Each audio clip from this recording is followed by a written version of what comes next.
Maybe 20% of any leaders have any clue at all about anything to do with purpose. And most of them are about noble purposes. There's other stuff that really is not what we're talking about. The data shows that if you work for somebody who has clarity of purpose, you get all kinds of upside. It's enormous, the positive consequence. What's interesting is that another study shows for employees who have a sense of meaning, once again, you get this enormous lift in return. If you have two companies that are making similar products that are competing, I can't think of anything that would make more of a difference than if the organization had clarity about its purpose and the people did, and the connection between the two was clear. You get something you can't get otherwise. Ben & Jerry's, you walk into the store, there's a lot of other stuff sitting on the shelf. There's a lot of local stuff we now see on the shelf, but it's growing double digits still because the people inside the organization have clarity of purpose themselves, and the organization does, and it gets you a whole different arc.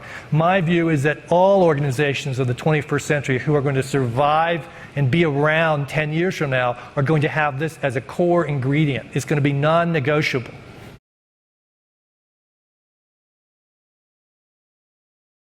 This is the field book for authentic leadership. I sat down with Bill George in 2007 and could finish his sentences and had figured out how to make this thing work. And we basically turned it into a whole curriculum that's been used for the MBA class at Harvard, second-year class for Harvard for the last 10 years.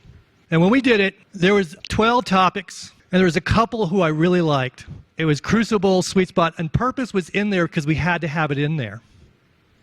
It was just number 9 on the hit list, that's all. The first client I get is GE working with the top 300. At Crotonville. Now, if there's ever a place in your life you would not want to pilot something you've never done before, this is it. This is not a population that is really easy. I got to work with them from 2007 to 2009, and the stock went from 56 to 6. There was a point in which basically there was no bottom. What happened was, as we did the purpose work, we would have these leaders come back to the program as alumni, and they'd come up to me and they'd say, Nick, in the old days, when we had to close down plants and do tough things, I'd say to the group, listen, for you guys, it's going to be a tough year. It's going to be really challenging. You're not going to see your family much, but I'm going to give you a whole bunch of stock options, some other stuff. You'll be okay. And the guy says, now, I went back, all the stock options have no value. I got no stock options to give them. The only thing I could give them that I could stand on was my purpose.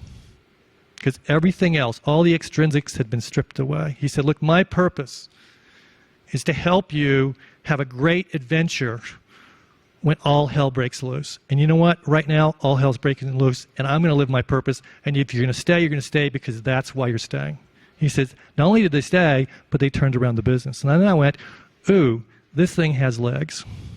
What's going on here? If you can work in the most difficult place on the planet, what would it look like if you did it someplace really fun? The fun thing shows up. Unilever, 2009, wonderful history of doing some really crazy, amazing leadership development stuff. And Paul Polman becomes CEO, and he has this crazy, challenging agenda. They're about a $40 billion company. He decides that he's going to grow it to $80 billion by 2020. But not just that, he's going to basically create a sustainable living plan. And he's going to reduce the company's overall environmental footprint by 50%, and the whole sustainable agricultural procurement process, and really put procurement on the leading edge of creating a company that can actually be viable in the 21st century. Now, one of these is easy, both of these is really, really hard to do. We get the assignment to help these guys. We do the 4-day program, Authentic Leadership. We take from column A, we take 8 of the 12 topics and we run them, and it's all great, all powerful, 4 years, and the alumni come back. And we say, okay, what'd you get? Well, here's what they said. Purpose is the magic that makes everything work. There's no other way to grow that fast and do an environmental footprint reduction at the same time unless you're completely crazy or you have a purpose. Purpose creates we, not I, goals and actions. Their leadership development plans went from here's how I'm going to make it to the top and be wonderful to here's how we change the world. And my purpose is this, and every leader had a purpose and a whole plan for how they were going to live their purpose that Paul Polman, the CEO, reviewed for the top 400.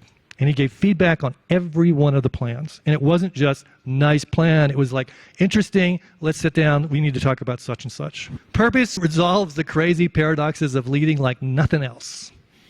So when all hell breaks loose, the purpose will take care of you in a way that nothing else can.